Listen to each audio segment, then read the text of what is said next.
네, 안녕하세요. 행복한 안식일입니다. 날이 진짜 많이 더워진 것 같아요. 근데 바람도 시원하게 불어서 정말 좋은 날씨인 것 같습니다. 참 하나님께 감사하지 않습니까? 네. 우리가 모든 삶의 사소한 것들로 인해서 늘 하나님께 감사할 수 있게 되길 간절히 바라겠습니다. 오늘은 성도님들과 함께 낯선 일을 위한 자리라는 제목으로 하나님의 말씀을 나누길 원합니다. 로마서 15장 7절에 있는 말씀인데요. 함께 읽어보도록 하겠습니다. 크게 읽어보겠습니다. 시작. 그러므로 그리스도께서 우리를 받아 하나님께 영광을 돌리심과 같이 너희도 서로 받으라 라고 얘기합니다. 우리는 매일 사람을 만납니다. 그런데 솔직히 고백하자면은 사람을 만난다고 보기에 보다도 어떤 때는 사람을 분류한다라는 생각이 들 때가 있습니다. 이 말은 무슨 말이냐면 어떤 사람을 만났을 때 그 사람의 학교와 또 무슨 일을 하는지, 그리고 사업을 하시는 분들은 그 사람이 내게 도움이 될지 아닐지를 본다라는 것을 얘기하는 것입니다. 사람을 만나면 순간 빠르게 계산을 한다는 것이죠. 쓸모가 있어 보이면 계속 신경을 쓰고 별 볼 일 없으면 시선을 거두는 게 어떻게 보면 인간의 모습들은 아닌가 하는 생각을 해보게 되었습니다. 성도님들 중에 그렇지 않으시는 분들이 더 많으시겠지만 말이에요. 일단 제 입장에서 그렇게 생각이 한번 들어봤어요. 유대 철학자인 마틴 부버라는 철학자가 이런 사람들의 모습을 보고 나와 그것의 관계라고 불렀습니다. 사람의 관계는 나와 너의 관계가 돼야 되는데 나와 그것의 관계는 무엇이냐면 사람인 내가 상대방과의 관계를 물건처럼 인격적이지 않는 비인격적인 것으로 본다라는 것을 얘기하는 것입니다. 사람의 인격이 아니라 뭐로 본다고요? 물건처럼 대한다는 것이에요. 제가 어렸을 때 읽었던 이 생텍쥐페리의 어린 왕자라는 책에 또 이와 비슷한 얘기가 있었습니다. 화자는 이 어른들이 숫자를 좋아한다라고 얘기를 해요. 읽어보겠습니다. 어른들은 숫자를 좋아한다. 어른들에게 새 친구에 대해서 말할 때 그들은 본질적인 것에 대해 물어보는 법이 없다. 어른들은 그의 목소리는 어떠니? 그애는 어떤 놀이를 좋아하니? 그애는 나비를 수집하니 따위의 말을 결코 하지 않는다. 대신 그애는 몇 살이니? 형제는 몇이니? 몸무게는 얼마니? 아버지의 수입은 얼마니? 따위만 묻는다. 그래야만 어른들은 그 애를 속속들이 알게 되었다라고 믿는 것이다 라고 하는 이야기가 있었습니다. 말씀을 준비하면서 이게 기억이 안 났는데 말씀 올라오기 전에 옛날 초등학생 때 읽었던 이 어린 왕자의 이 부분이 머릿속에 확 떠오르는 것이었어요. 성도님들은 어린 아이가 이렇게 새 친구를 사귀었다고 했을 때 어떤 걸 물어보십니까? 당연히 저희 성도님들은 첫 번째 그의 목소리가 어떤지, 그가 뭘 좋아하는지를 물어보시죠. 네, 그렇게 되길 바라겠습니다. 근데 어떻게 보면 살다 보면 삶이 이렇게만 살지는 않아서 이렇게만은 묻지는 않는 것 같습니다. 우리의 마음은 본능적으로 익숙한 것을 향해 마음이 열립니다. 그리고 낯선 것을 향해서는 마음이 닫히는 법이죠. 그게 인간의 본성입니다. 익숙한 거에는 마음이 활짝 열리고요. 낯선 거에는 마음이 닫히는 법이죠. 그래서 제가 제 와이프를 꼬실 때 와이프의 익숙한 것을 찾았습니다. 마음이 활짝 열리라고요. 다들 그러셨죠? 네. 오늘 제가 성도님들과 함께 묵상할 단어는 그런 것을 정면으로 거스르는 말인 바로 환대라는 단어입니다. 환대라는 단어의 헬라어는 필록세니아라는 이 헬라어에서 가져왔습니다. 이 앞에 있는 이 단어는 크세노스라는 단어인데 이 단어의 뜻은 나그네 그리고 낯선이라는 뜻을 가지고 있습니다. 그리고 그 뒤에는 이 필리아는 사랑인데 이 크세노스와 필리아가 합쳐진 단어가 바로 이 필록세니아, 이방인에게 친절하게 대하는 환대라는 단어입니다. 환대는 곧 낯선 이를 사랑하는 것을 이야기합니다. 환대는 뭘 사랑하는 거라고요? 낯선이. 근데 우리는 낯선 이를 사랑합니까? 익숙한 걸 더 사랑합니까? 익숙한 걸 더 사랑하죠. 그래서 성경은 우리에게 이 환대라는 것을 도전으로 경험하게 만드는 것입니다. 내가 분류하고 밀어내고 싶은 바로 그 사람을 사랑으로 받아들이는 것, 내가 낯설어서 멀리하고 있었던 그 사람을 가까이 대하는 것을 환대라고 하는 것입니다.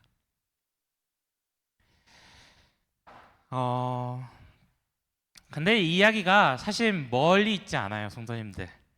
예배가 끝나고 우리가 이렇게 집을 돌아갈 때에 오랫동안 지냈던 사람들이랑은 금세 둘러싸서 웃고 이야기할 수 있지만 오늘 처음 온 사람이 어디에 있는지에 대해서는 많이 궁금하지 않는다는 게 현실인 것 같아요. 궁금해하시는 분들도 계시지만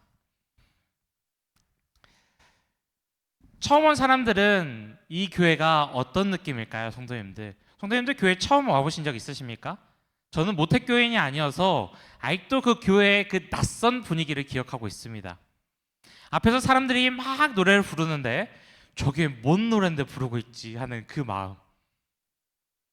불편했어요. 너무 불편했습니다. 일어서서 예배를 찬양을 하는데도 불편했고 또 기도를 하는데도 나 혼자서만 있는 것 같았습니다. 같이 하지만. 그리고 목사님 말씀하는데 다들 아멘 하는데 나만 어디서 아멘 해야 될지 모르는 그 타이밍이 너무나 낯설었어요, 성도님들. 처음 온 그 사람에게는 이 교회의 모든 것들이 낯섭니다. 근데 나는 그 낯선 것에 얼마나 주의를 기울이고 있고 그 낯선 것에 얼마나 신경을 쓰고 있는지에 대해서 한번 생각해 보게 하는 게 무엇이냐면 바로 환대라는 것입니다. 환대는 바로 그 익숙함을 깨고 낯선 그 사람에게로 한 걸음 다가서는 일이 환대라고 하는 것이에요. 오늘 저는 한 가지의 질문을 여러분들의 마음에 두고 싶습니다. 내 안에 그리고 우리 교회 안에 낯선 사람이 머물 자리가 있는가 하는 것입니다. 이 질문을 붙들고 성경이 말하는 환대의 세 가지를 알아보길 원합니다. 환대는 하면 좋은 것이 아닌 명령입니다, 성도님들. 한번 읽어보겠습니다. 시작. 환대는 하면 좋은 것이 아니라 명령이다. 네. 명령인지 한번 보겠습니다. 출애굽기 3장 9절에 보면 성경은 환대를 하면 좋은 것 정도로 얘기하는 것이 아니라 하나님은 그것을 명령으로 세워놓으셨습니다. 근데 이 명령에는 독특한 근거가 한 가지가 있어요. 환대를 해야 되는 이유가 한 가지가 분명히 있다는 것이죠. 읽어보겠습니다. 너는 이방 나그네를 압제하지 말라. 너희가 애굽 땅에서 나그네 되었은즉 나그나의 사정을 뭐 한다고요? 안다는 거예요. 나그네는 낯선 사람입니까? 익숙한 사람입니까? 낯선 사람이래요. 근데 나도 그 나그네였습니까? 나그네가 아니었습니까? 나그네였대요. 그러니까 너도 나그네의 그 사정을 아는데 왜 그 나그네의 사정을 돌아보지 않느냐라는 말씀인 것이죠. 하나님은 이스라엘에게 너희가 나그네였던 것을 기억하라고 말씀하십니다. 애굽 땅에서 종살이하였던 이방인이었고 핍박받고 멸시받았던 자들이었음을 기억하라고 얘기합니다. 그 고통을 기억한다면 너희 가운데 거하는 나그네를 똑같이 학대할 수 있다고요, 없다고요? 없다라는 것이에요. 그래서 성경이 말하는 환대의 근거는 내가 착해서 그 사람을 환대하는 것이 아니라 내가 먼저 환대를 받아서 그 자리에 있기 때문에 뭘 해야 된다는 거예요? 환대를 해야 된다는 것입니다. 성경은 이 진실을 두 사람의 대조로 선명하게 보여줍니다. 창세기 18장의 아브라함과 19장의 소돔의 이야기입니다. 그러면서 이 먼저 아브라함의 이야기를 신약 성경은 이렇게 얘기합니다. 손님 대접하기를 잊지 말라. 히브리 13장은 무슨 장입니까? 믿음의 장이에요, 성도님들. 믿음의 장에서 이 이야기를 기록해 놨습니다. 무슨 이야기예요? 손님 대접하는 걸 잊지 말라. 이게 뭐와 연관됐다는 거예요? 그러면 믿음과 연관됐다는 것입니다. 이로써 부지 중에 천사들을 대접하는 이들이 있었느니라 라고 얘기해요. 누구였어요? 아브라함이었습니다. 이 아브라함은 낯선 나그네 세 사람이 찾아왔을 때 막 버선발로 나가가지고 딱 제가 모실 수 있게 해주십시오 딱 해가지고 자기가 직접 골라가지고 음식을 딱 대접했던 그런 사람이었습니다. 이들이 누군지도 모른 채 아브라함은 그 일을 했던 것이에요. 나가서 발을 씻고 음식을 차리고 극진하게 대접을 했어요. 그리고 그 환대의 자리에서 이 아브라함은 이삭의 약속을 받게 되죠. 근데 이 손님들이 이 아브라함에 지나서 어디로 향합니까? 소돔으로 향해요. 소돔을 갔더니 누가 또 이렇게 환대를 했어요? 롯이 그 일을 똑같이 환대했습니다. 아브라함처럼 말이죠. 집으로 들여서 음식을 차리고 성난 무리를 앞에서 막아내면서 자신의 친자식을 주겠다라고 하면서까지 이 손님들을 대접하고 돌보았습니다.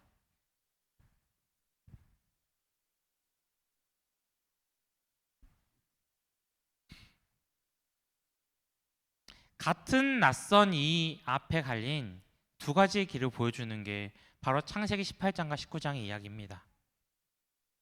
그리고 이들의 운명은 갈라지게 되죠. 환대한 롯은 멸망에서 건져냄을 받게 되고 손님을 학대한 성읍은 심판을 받게 된 것입니다.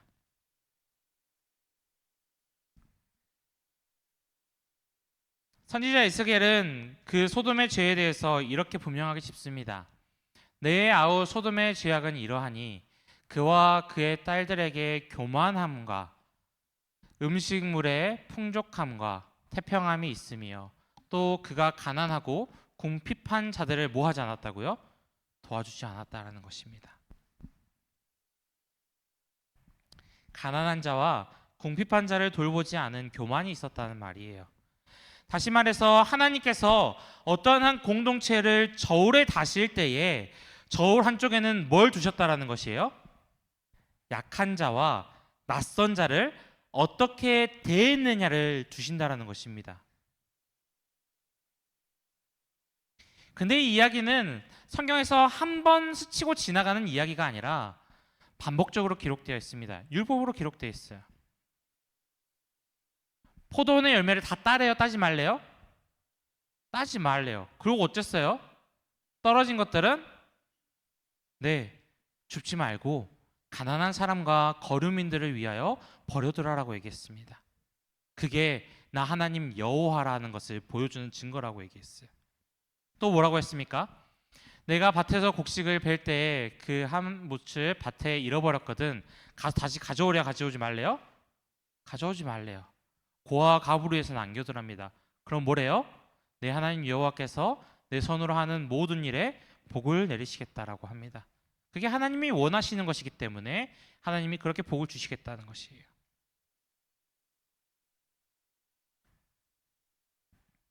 즉 이스라엘 백성들에게 있어서 환대는 무엇이었냐면요, 여유가 있어서 베푸는 친절이 환대가 아니었어요. 내가 넉넉하고 내가 베풀 수 있을 정도가 되니까 베푸는 친절이 아니라 이 언약 백성들이라면 마땅히 지켜내야 되는 삶의 질서와 규칙으로서 이 환대가 포함되어 있었다는 것입니다. 근데 이 십계명 안에도 낯선 자를 포함하는 그 환대의 단어가 또 들어있어요. 어디에 들어있어요? 안식일 계명에 적혀 있습니다. 너나 내 아들이나 내 딸이나 내 남종이나 여종이나 내 가축이나 문 안에 거하는 객이라도 아무 일도 하지 말라. 객에게도 포함시키는 법이에요. 안식의 쉼은 우리끼리만 누리는 특권이 아닙니다. 그 안식의 자리에서 머무는 모든 그 나그네들과 사람들 모두에게 하나님은 그 사람들도 품고 싶다라고 말씀하시는 것입니다. 신약시대의 초대교회는 이 명령을 어떻게 받아들였는지 한번 좀 보겠습니다. 제가 여기 보여드리는 이 클레멘스 일서는 언제 쓰인 거냐면은 1세기 예수님이 돌아가시고 나서 1세기가 저물 무렵에 이 로마 교회가 고린도 교회에 보내는 편지가 바로 이 클레멘스 일서입니다. 근데 이 클레멘스 일서에는 뭐라고 나와 있냐면은 믿음과 환대로 말미암아 아브라함은 노년에 아들을 선물로 받았다라고 10장에 기록돼 있어요. 그리고 11장에는 누가 나오냐면은 롯에 대한 이야기가 나옵니다. 환대와 경건으로 말미암아 롯은 소돔의 구원을 받았으니 온 지역이 불과 유용으로 심판을 받을 때였다라고 얘기합니다. 그리고 12장에는 누가 나오냐면은 라합이 나옵니다. 믿음과 환대로 말미암아 기생 라합이 구원을 받았다라고 얘기를 해요. 이 클레멘스 일서는 어떤 책이냐면요, 이 초대교회 이후에 신약 이후에 가장 오래된 기독교 문헌 중에 한 가지가 바로 이 책입니다. 그래서 엄청나게 권위가 있는 책이에요. 근데 이 책에서 뭐라고 얘기해요? 환대와 늘 뭐가 붙어 있어요, 성도님들? 믿음과 환대. 또 뭐가 붙어 있어요? 환대와 경건으로, 또 믿음과 환대로 말미암아라고 얘기를 합니다. 즉 초대교회 사람들이 이 세 사람들이 모두 구원을 받을 수 있었던 이유가 무엇이냐면은 믿음과 환대를 실현했기 때문이라고 얘기를 하는 것이에요. 환대는 결코 혼자서 등장하지 않습니다. 뭐와 쌍으로 등장해요? 믿음과 쌍으로 등장하는 것입니다. 그래서 초대교회 사람들에게는 믿음과 환대는 떼려고 해야 뗄 수가 없는 아주 중요한 것이라고 여겼던 것이죠. 성도님들은 어떻습니까? 나의 믿음은 환대와 같이 동행하고 있습니까? 아니면 나에게 익숙한 것만 쫓아 낯선 것은 저버려 두고 계십니까?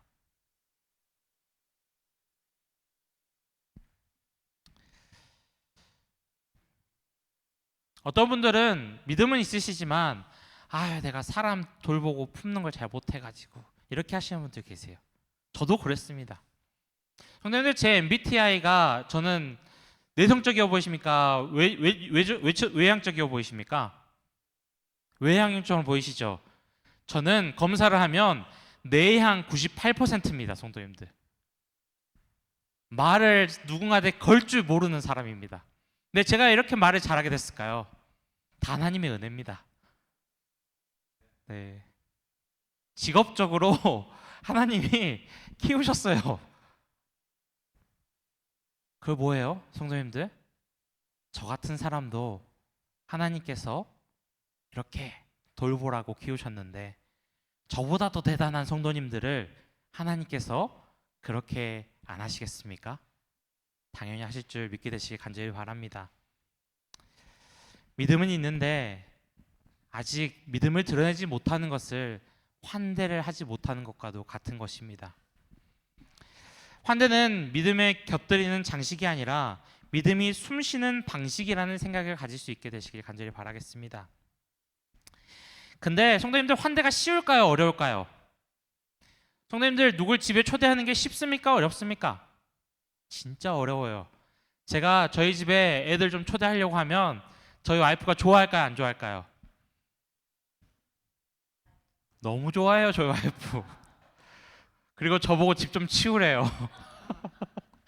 제가 다 어질러 놓거든요. 근데 집사님들은 어떠십니까? 집에 누구 초대하면 오십시오 이렇게 하실 수 있습니까? 뭐 해야 돼요? 우리 집에 부끄러운 집을 치워야 되는 그 일들도 있고, 우리 집에 보이기 싫은 것들도 있고, 나의 약점이 될 만한 것들도 보이기 싫은 것들도 있어서 집에 초대하는 것을 뭐 해요? 막 이렇게 좋아하지는 않아요. 선생님들, 환대한다는 것은요, 누군가를 초대한다는 것은 어질러진 방도, 부족한 살림도, 나의 약점도 다 드러내는 것을 이야기하는 것입니다. 즉 내가 나의 믿음을 드러낸다는 것은 무엇이냐면요. 내가 누군가를 환대하겠다라는 것은 무엇이냐면요. 내가 부족하고 내가 정리가 되지 않아 어질러진 사람이더라도 뭐 하겠다라는 거예요? 그 사람을 사랑하고 대접하겠다라는 이야기인 거예요. 화려하게, 깨끗하게, 멋있게 정리되어 있는 사람들만 환대를 하는 것이 아니라요. 부족한 사람 누구나가 다 환대를 할 수 있다는 것입니다. 초대해서 라면을 끓여주면 아이들이 그렇게 좋아했어요. 근데 현준이한테 우리 집에서 라면 먹고 갈래? 이러면 현준이가 뭐라 할까요? 오, 좋아? 오, 멋있는 청년인데? 안 올 줄 알았는데? 하늘이, 하늘이 라면 먹고 갈래? 하면 올래, 안 올래? 고개를 숙여버리네요. 요즘 아이들을 학생들 전도하는 게 진짜 힘들어요, 성도님들. 김윤영 전도사님 힘들까요, 안 힘들까요?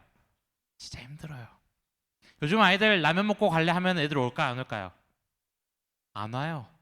저번에 풋살대회 하고 났는데 끝나고 애들아 밥 먹으러 가자 이랬는데 애들이 하는 말이 뭔지 알아요? 뭐 먹는데요? 이 말이에요. 이 뭐 먹는데요는 뭐가 들어가 있어야 될까요, 성도님들?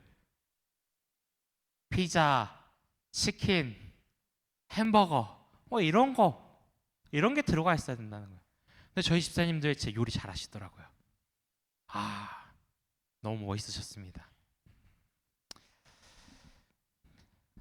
사랑하는 성도 여러분, 환대는 많은 비용이 들 필요도 없습니다. 내가 그 사람을 돌보고 싶은 그 마음, 그 사람을 대접하고 싶은 그 마음, 그것들이 필요하다는 것을 기억하면 좋겠습니다. 예수님께서는 누구든지 나를 따라오려거든 자기 십자가를 지고 따라오라고 하셨습니다. 환대의 명령도 그만한 무게로 우리에게 주어지는 것입니다. 그래서 내가 환대하며 살겠다라는 것은 쉬운 말이 사실 아니에요. 무거운 말입니다. 어떠한 내가 헌신을 하겠다는 결단이 필요한 것이고요. 내가 그 십자가를 무거운 무게를 짊어질 각오가 되어 있어야 할 수 있는 것입니다. 여기 이 할아버지 한 명 보이시죠? 이 할아버지는 유대의 랍비입니다. 아주 유명하신 분이에요. 아브라함 요슈아 햇살이라는 분인데 이분이 브리크스라는 동네에 아주 존경받는 선생님입니다. 근데 이분이 어느 날 기차를 탔는데 객실 안에서 막 젊은이들이 카드놀이를 막 하고 있는 거예요. 이분도 심심하니까 나도 거기에 좀 낄 수 있겠나 이랬습니다. 근데 그 사람들이 뭐라 했을까요? 어른이고 너무 나이 들어 보여서 거절했어요. 근데 그 중에 한 사람이 뒤늦게 이 유명한 랍비 선생님을 발견한 것입니다. 그리고 그 선생님께 가서 무례를 용서하고 뉘우치고 용서를 구하려고 이 랍비를 찾아갔어요. 근데 만났을까요? 못 만났을까요? 이 랍비 선생님 만나서 용서 구했을까요? 못 구했을까요? 못 구했어요. 이 랍비의 아들을 통해서도 거듭거듭 부탁했지만 만나주지 않았습니다. 이 사람이 대단한 쫌팽이여서 그랬을까요? 속이 좁은 사람이어서 그랬을까요? 아들이 난처해지니까 아빠한테 물어봤어요. 아버지, 왜 그 사람들 용서 안 해주는 거예요? 라고 물어봤습니다. 근데 이 사람이 이렇게 얘기합니다. 나는 그를 용서하고 싶어도 용서할 수 없구나.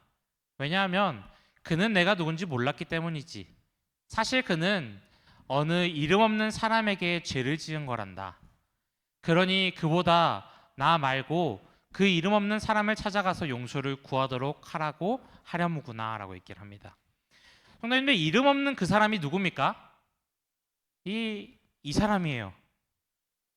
근데 그 기차에 탔을 때 그 이름 없는 사람은 이미 사라지고 없어진 지 오래여서 용서를 빌어도 빌 수 없는 상태라는 것이에요. 그 순간에 그들이 용서를 구했고 이 어른을 이름 없었던 그를 환대했다면 이렇게까지 하지 않았겠죠.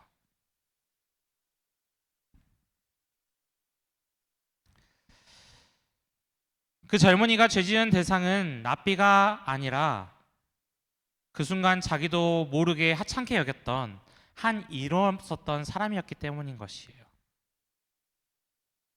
이 이야기가 우리에게 해주는 이야기는 무엇이냐면, 우리가 만나는 그 이름 없는 그 사람을 소중하게 대해야 된다는 것을 이야기해주는 교훈인 것입니다.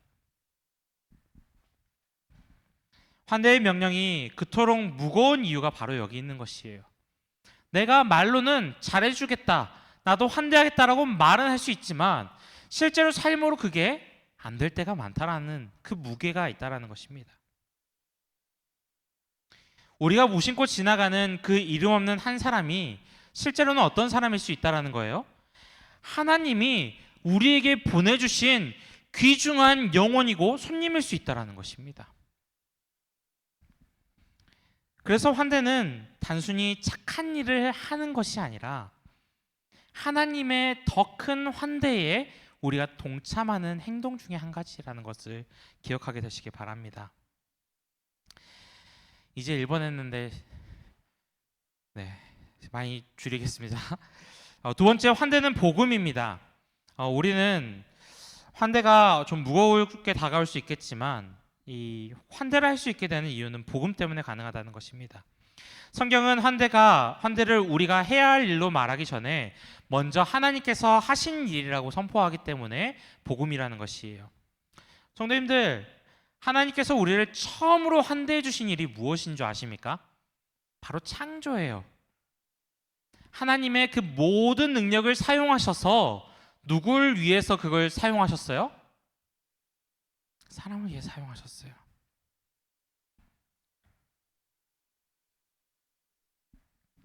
하나님이 우리에게 너희가 거할 자리가 여기 있다라고 하면서 우리에게 이 창조된 물건들을 다 주신 것이에요. 대단한 환대 사건 아닙니까? 우리의 존재 자체가 하나님의 환대 위에 서 있는 것이죠. 그래서 창조란 하나님이 먼저 우리를 위해 하신 환대인 것입니다.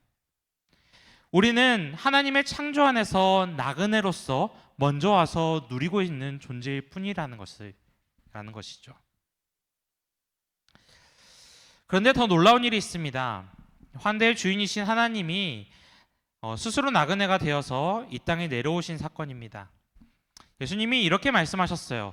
여우도 굴이 있고 공중의 새도 거처가 있으되 인자의 머리 둘 곳이 없도다 라고 하시면서 예수님의 삶은 아주 고귀한 사람들을 만나기보다도 사회의 약자들과 사회에 버려진 자들을 만나면서 그들과 함께 식사하고 그들과 함께 시간을 보내고 그들을 위로하고 그들과 함께 하셨어요. 그게 뭐예요, 성도님들? 예수님의 환대예요, 성도님들. 누가복음을 보면요, 예수님이 사람들과 식사한 얘기들이 그렇게 많이 기록됩니다. 삭개오 만나서 뭐 하셨습니까? 야, 삭개오야, 나 오늘 너희 집 가서 유하여야겠다 하면서 그 집 갔어요. 사람들이 뭐라 했을까요? 삭개오 집 가서 예수님을 보면서 어떻게 저런 더러운 사람의 집에 가서 밥을 먹냐고 비아냥대고 비판하고 이러셨을 거예요. 근데 예수님 어떠셨어요? 그 사람들 만났어요. 그리고 예수님 십자가에 달려 돌아가셨죠.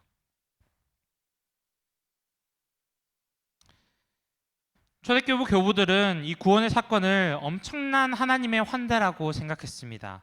그 이유는 아담과 하와의 불순종으로 깨어진 하나님과 인간 사이에 사귐을 다시 허락하게 한 사건이 바로 이 십자가의 사건이었거든요. 하나님을 만나려면 어떻게 해야 됐습니까? 이들이 못 만났어요, 하나님. 레위인들이나 이렇게 성소 들어가서 이렇게 번제단 앞에서 이렇게 성막 앞에서 이렇게 하지.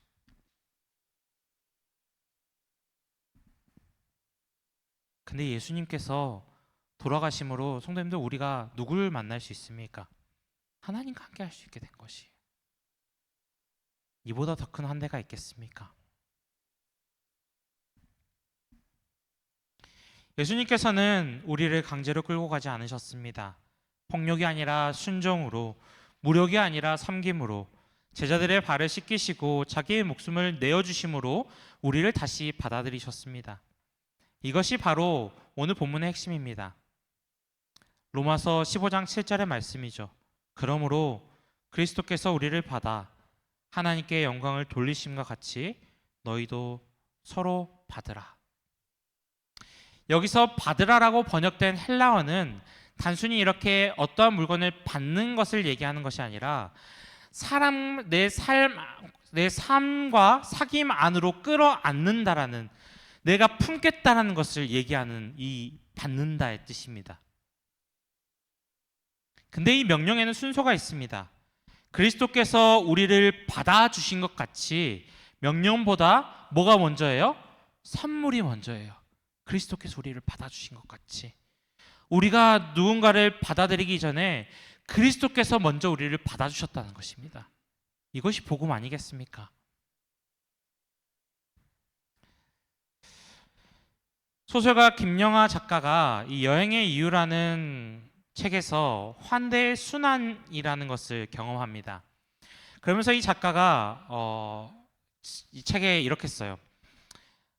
북유럽에서 버스를 탔다가 요금을 내려는 순간에 지갑을 잃어버린 것을 알았다고 합니다. 그래서 내리지도 타지도 못한 채 도움을 청할 사람이 없어서 당황하던 그녀의 뒤에서 한 현지인 할머니가 말없이 요금을 내줬다고 합니다. 마음이 어땠을까요? 성도님들, 여행 갔는데 지갑 잃어버리신 적 있으십니까? 여행 갔는데 지갑 없으면 어떻게 해요, 성도님들? 진짜 멘탈이, 머리가 막 정신이 없을 겁니다. 어떡하지? 앞으로 여행은 어떡하지? 나 한국은 돌아갈 수 있나? 막 이런 생각 들 거예요. 근데 이 낯선 사람의 뒤에 할머니가 뭘 내줬대요? 버스를 탁 찍어줬다는 것입니다. 얼마나 고마웠을까요?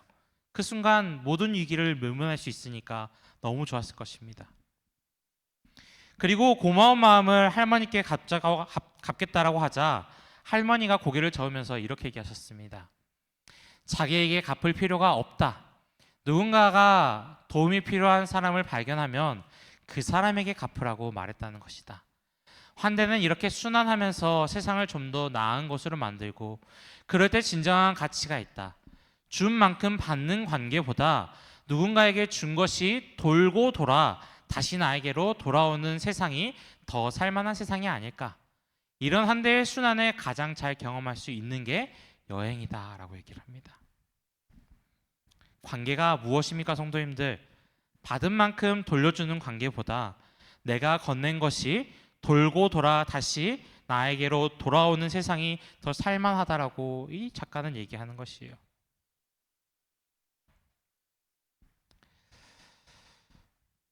우리는 환대를 만들어내는 사람이 아닙니다. 우리는 이미 환대를 받은 사람입니다. 죄인이었던 나를, 하나님께서 등을 돌렸던 나를 그리스도께서 자기의 피로 값을 치르고 자기 품 안으로 맞아들이셨습니다. 우리가 결코 갚을 수 없는 그 빚을 주님이 먼저 갚아주신 자리에서 환대의 순환은 시작되었습니다. 그러니 사랑하는 성도 여러분, 우리가 낯선 이를 향해 자리를 내어주는 일은 빚을 갚는 일이 아니라 받은 사랑이 흘러넘치는 일이라는 것을 기억하셨으면 좋겠습니다. 우리는 그 사랑을 다음 사람에게, 또 다음 사람에게 흘려보내는 것입니다. 받은 자가 받아들이는 것입니다. 세 번째 이야기만 하고 마치겠습니다. 세 번째, 환대는, 다 같이 한번 읽어보겠습니다. 시작. 환대는 자리를 만드는 것이다. 성도님들, 환대할 여유가 있으십니까? 없으십니까? 솔직하게 말씀해 보십시오. 제가 당장 집에 가서 밥을 얻어먹으러 가겠다 하면은 오라 하시겠습니까? 오지 말라 하시겠습니까?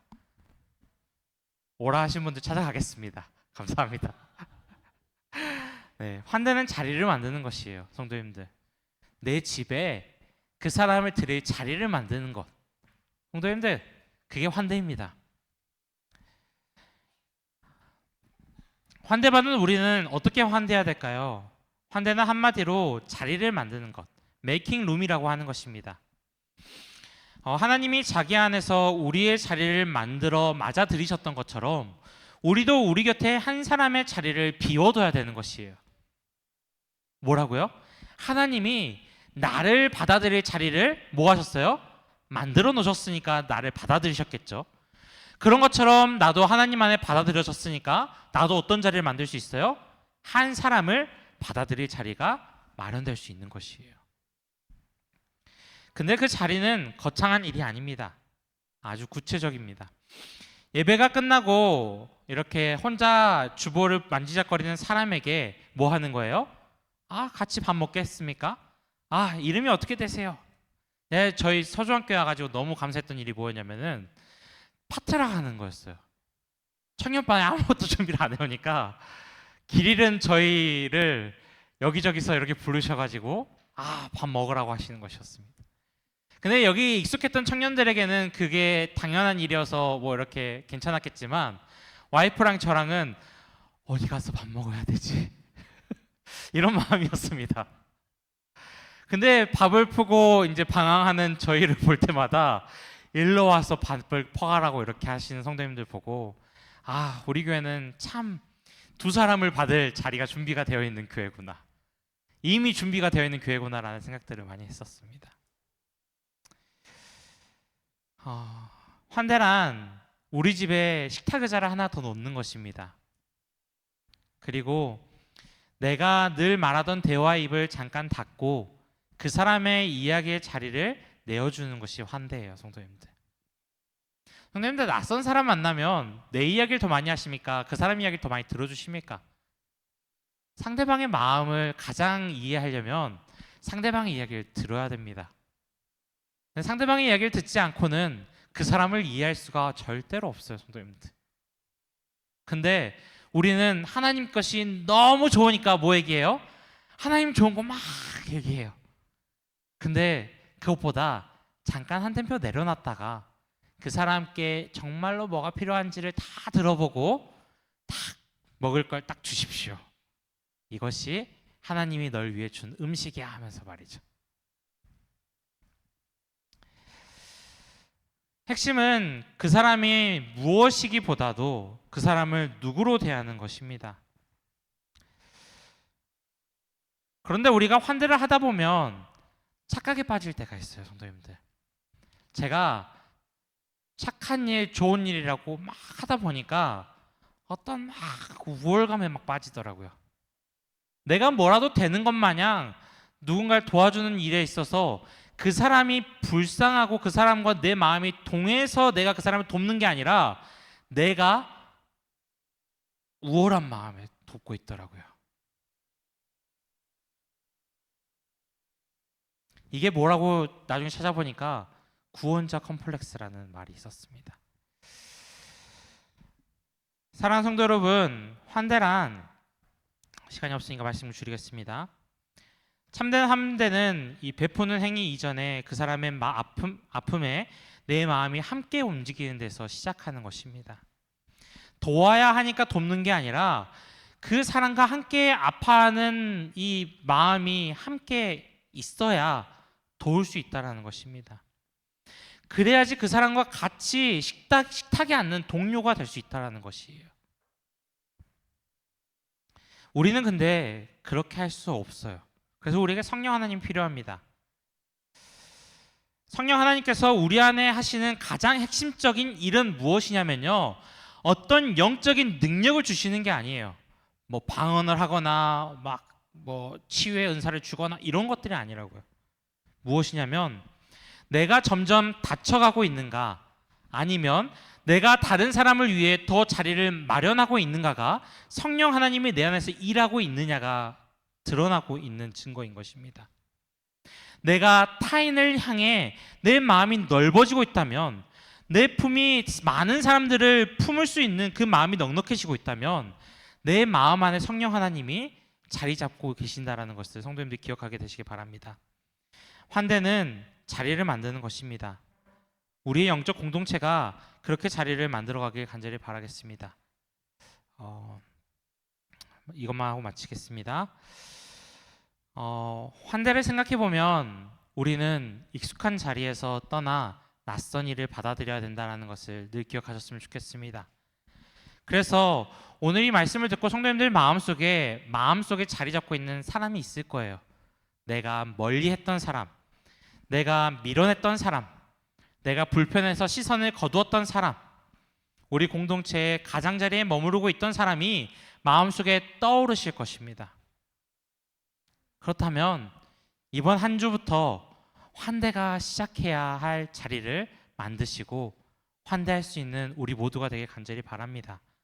거창한 결심이 아니더라도 예배 후에 혼자 있는 그 사람에게 다가가고 그 사람과 안부를 묻는 우리 모두가 되길 간절히 바라겠습니다. 그리고 우리의 마음속에 하나님이 주신 그 환대를 경험할 수 있게 되는 그리스도인이 되길 간절히 바라며 말씀을 드리도록 하겠습니다.